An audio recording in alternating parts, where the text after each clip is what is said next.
There is a view and an argument that netdecking is wrong and that you don't deserve to win with a deck that you've stolen from someone else. The person who deserves to win is the person that constructed and designed that deck. And now, I actually don't agree with this argument. I actually think that netdecking is something that is good, and in this video, we are going to be talking about how to netdeck like a pro.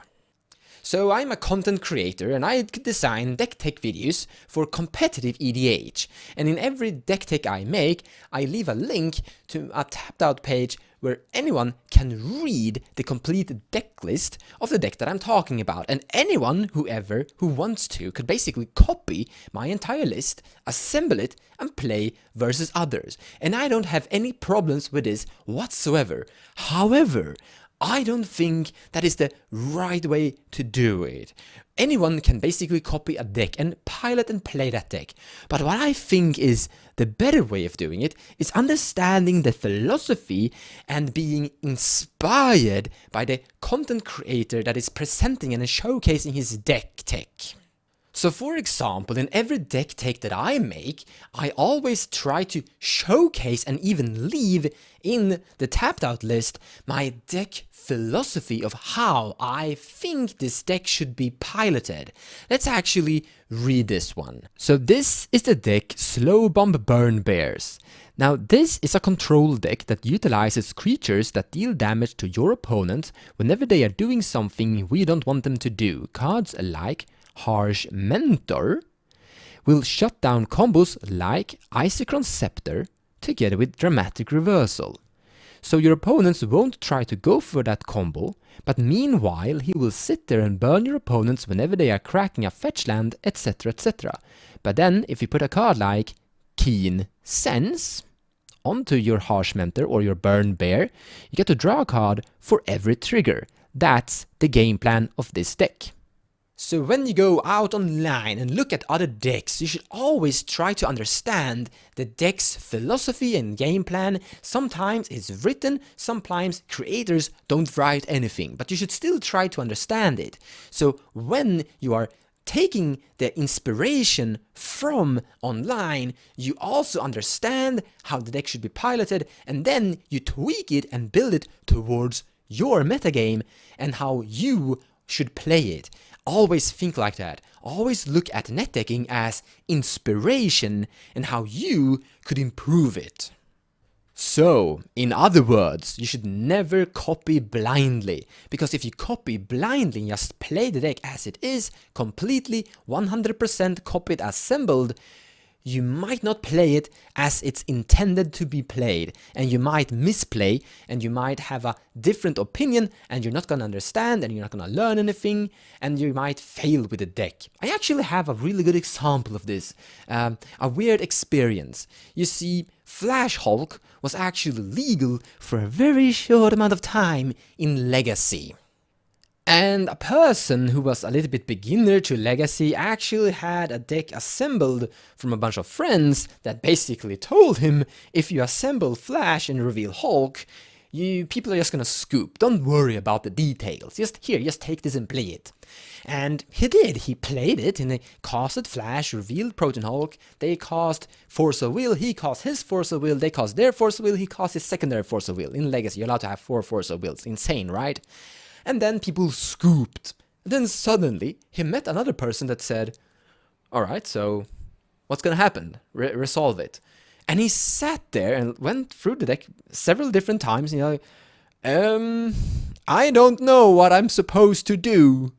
And then he actually lost the game because he just put some weird stuff into play that weren't gonna do anything, and he passed turn, and then he lost. So that's a good example that you should probably learn a little bit of thing or two about how the deck functions. There is an example of a cEDH deck that is a little bit weird to wrap your head around, because it has a lot of weird rules in the reaction that you don't always understand and you can't always explain. And this is probably the deck that you need to research the rules the most if you want to pilot it, because there is a lot of different dredge tricks and chains of Mistopheles and other things. Like, I've seen players sit there and think for quite a while when they are going to demonstrate their infinite loop when they are piloting the froggy boss. But in the end, I'm not against copying blindly, as long as you're doing it for the right reason. Let's get back to this picture. Here we have Opus Thief X Mage first-person gameplay, and I actually copied this deck blindly. But I actually think that I copied it like a professional and how you should do it.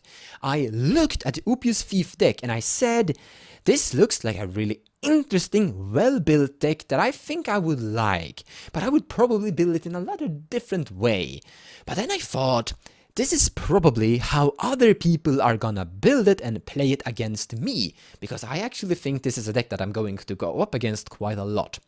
And then I thought, if I play this deck a little bit, I'm gonna learn its weakness, and I'm gonna understand the mentality and the deck's philosophy of how my opponents are going to think when I'm playing against them. So I'm basically sitting here and playing this deck, and I'm imitating a little bit the mindset of a player who's playing Opus Thief, what they want to do, how their Dark Ritual and other things are flowing, and how the synergies work. And I get to understand warning signals. If I put this into play, and then I put this into play, and I get a feeling of what the deck is going to do next. So when I'm playing my own normal deck, my CC Toolbox, or maybe my Burn Bears, or many of my other decks, and I go up against Opus Thief, I can suddenly understand the mentality, the philosophy, and how my opponent, what he wants to do.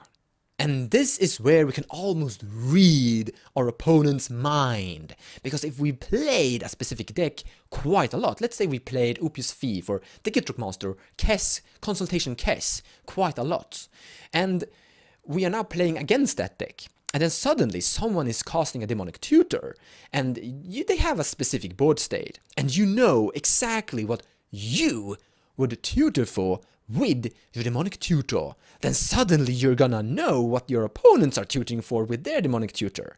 Of course, this is something you could also learn playing only one deck, but playing against several different decks all the time. But I think you're gonna learn this quicker if you play the deck specifically, and I also think you're gonna learn a little bit more variety of stuff if you play other people's deck in their mindset of how they want to play their deck. You're gonna learn a little bit more about that specific person as well, you see. For example, if you want to get better at beating me, you should copy my deck blindly. You should play them exactly as I'm telling you to play them, not doing maybe what you think you should do, but just playing it like how my deck flow and how I've constructed it, and you're gonna understand how I'm playing, and that means you can kinda mind control, or not mind control, because you can read my mind and understand what I'm gonna do next. But copying blindly is also good if you wanna expand your mindset. So for example, I'm a really hardcore control player. I enjoy control games. I enjoy taking over the games and becoming an arch enemy, mind controlling my opponent's creatures, turning their win con into my win con, stealing win cons, and making it impossible for my opponents to win.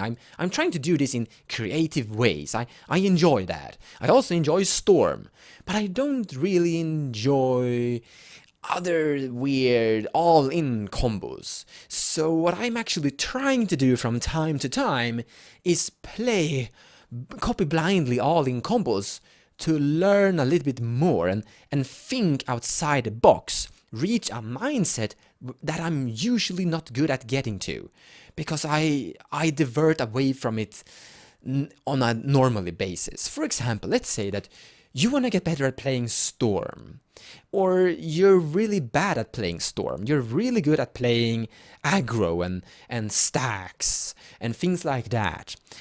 And you've locked into it and you want to get better at understanding Storm. You should copy blindly Kess Storm or any other Storm deck. There's a lot of different Idris Storm. You could play Elshoff, the Infinite Storm, etc, etc.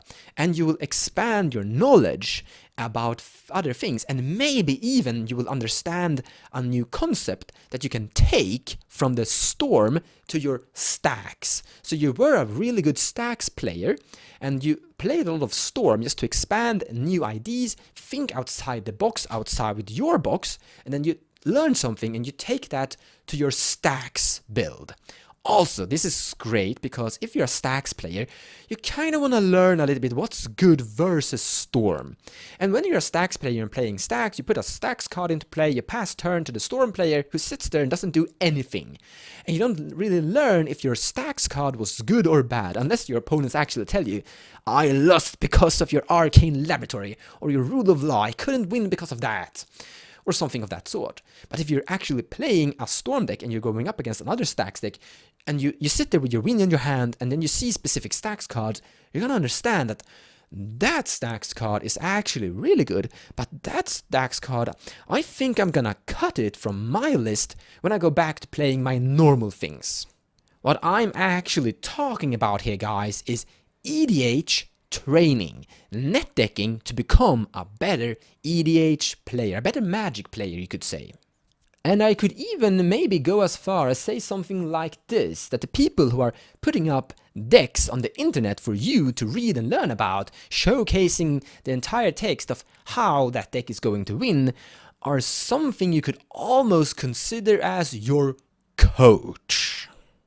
Thank you so much for watching, and I hope you enjoyed the video. If you like what I do and you wanna support me, consider sharing my videos or even checking out my Patreon page. Also, purchasing cards from the TCG Players website using the affiliate link down below will also help the channel grow. So a big thank you to all of you.